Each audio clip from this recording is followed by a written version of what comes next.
Les référés qui font l'objet du titre 2 constituent des procédures d'urgence qui visent à permettre au juge saisi de prendre rapidement des mesures justifiées par la situation de fait qui lui est soumise. La loi du 30 juin 2000 a largement réformé ces procédures devant le juge administratif. Avant d'envisager les différents référés existants, il faut présenter leurs règles communes. D'abord, le juge des référés est un juge statuant seul par voie d'ordonnance. Mais le président de la juridiction peut décider, si l'affaire l'exige, de renvoyer l'affaire à une formation collégiale. Cette règle est énoncée à l'article L. 511-2 du Code de justice administrative. Par ailleurs, l'article L. 511-1 du Code de justice administrative précise que le juge des référés statue par des mesures qui présentent un caractère provisoire.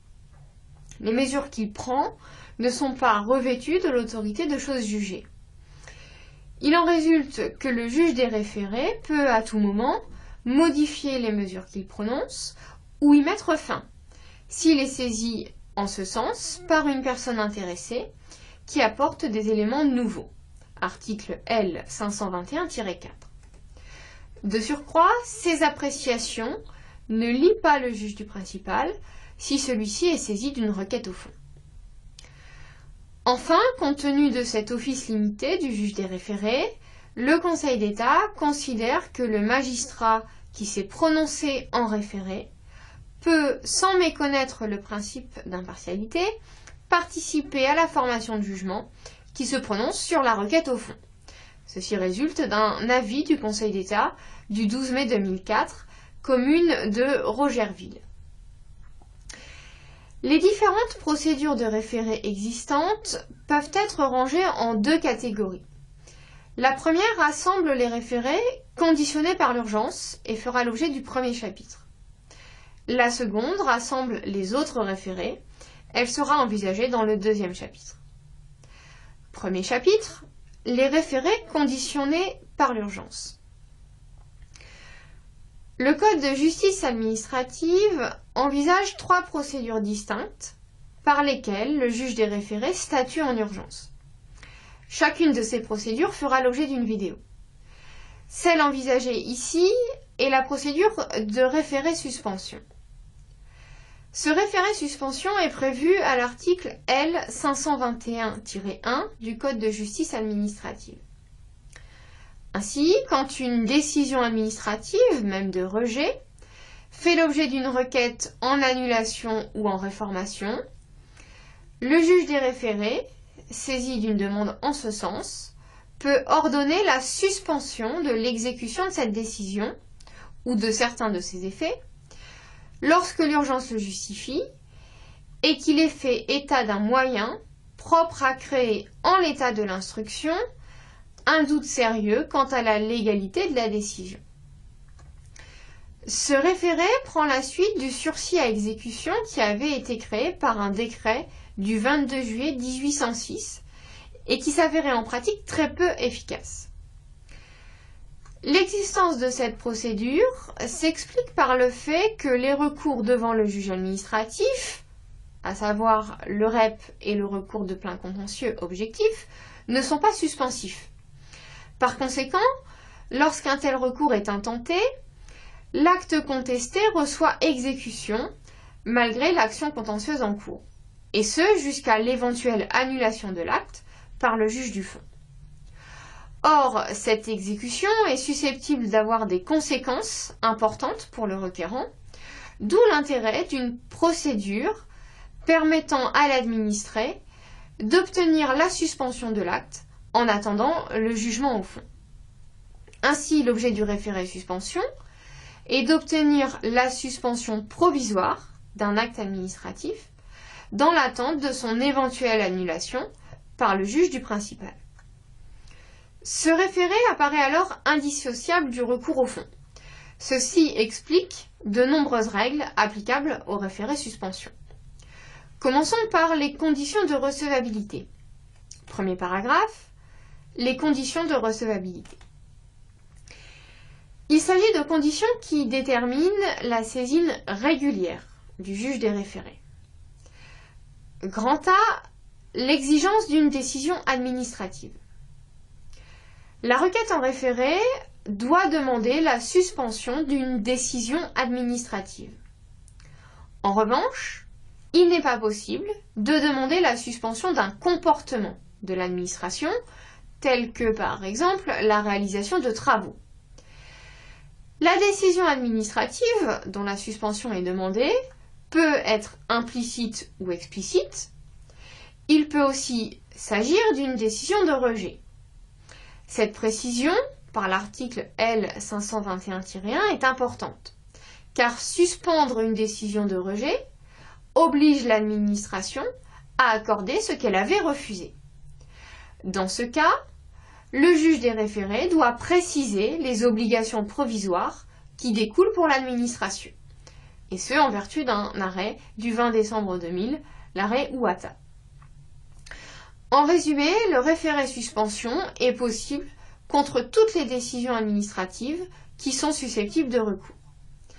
Il est même ouvert contre un contrat au profit des tiers.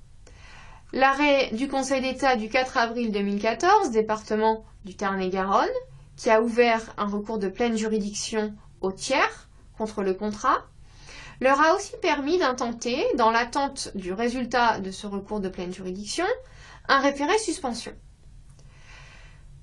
La seule exigence concernant la décision objet du référé, c'est qu'elle ne doit pas avoir été entièrement exécutée.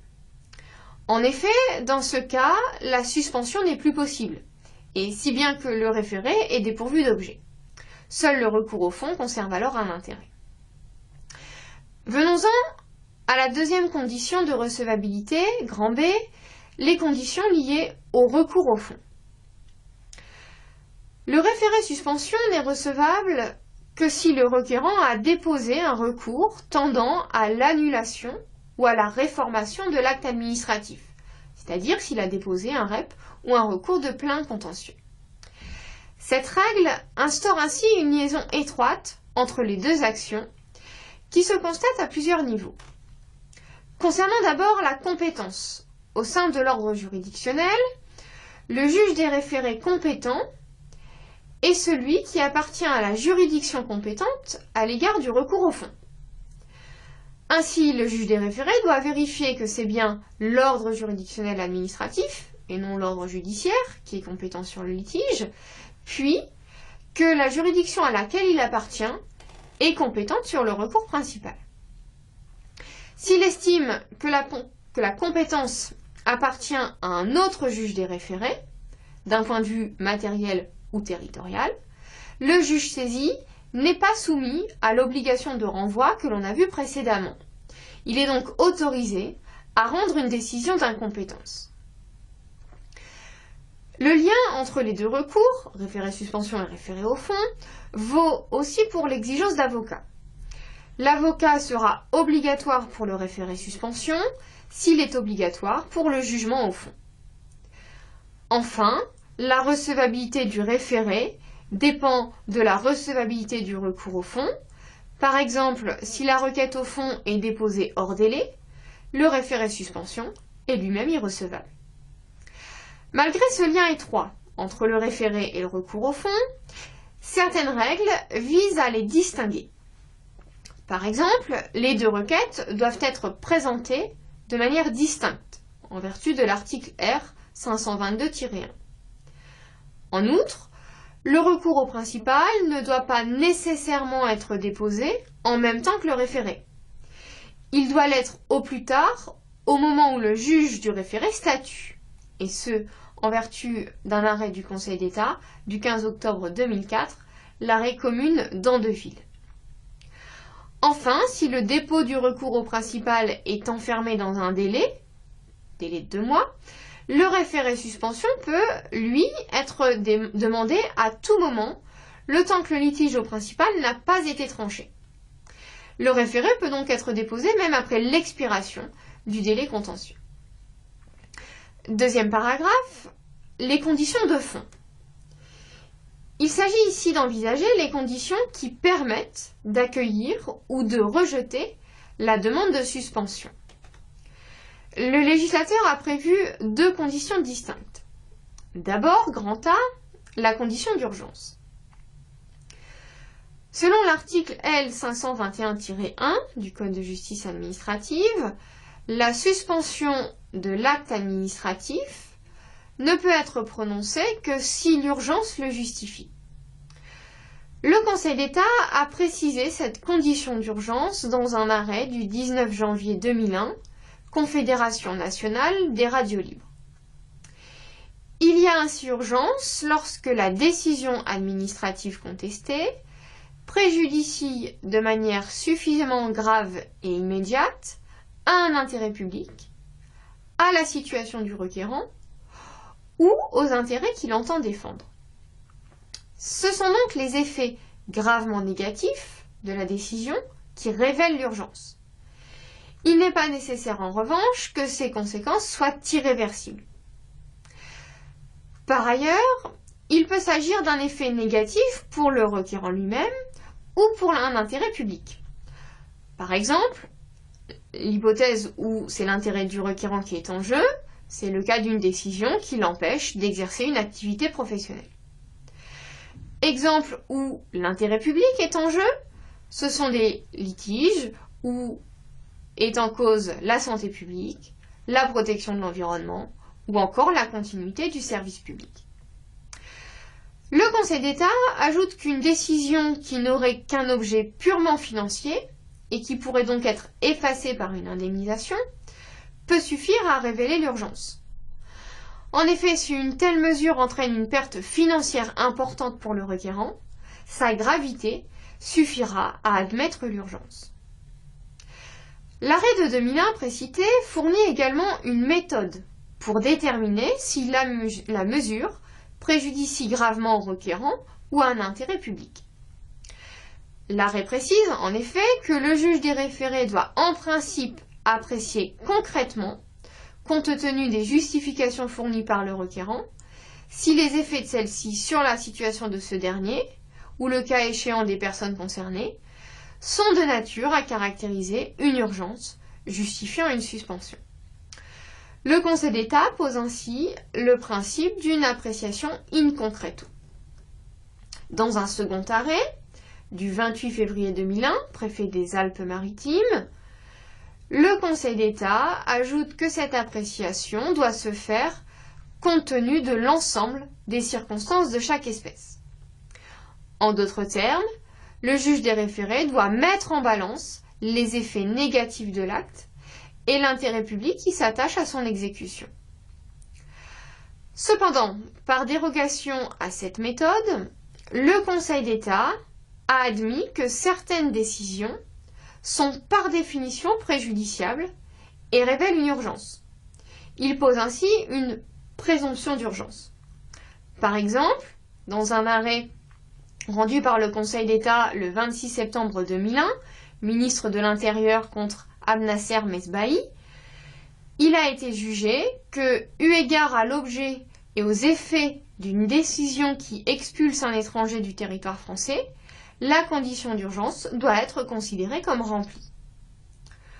Autre exemple, la dissolution d'un établissement public de coopération intercommunale crée par elle-même une situation d'urgence à l'égard de cet établissement. Arrêt du Conseil d'État du 28 décembre 2005, syndicat intercommunal Lens-Avion. Ces présomptions d'urgence peuvent parfois être renversées.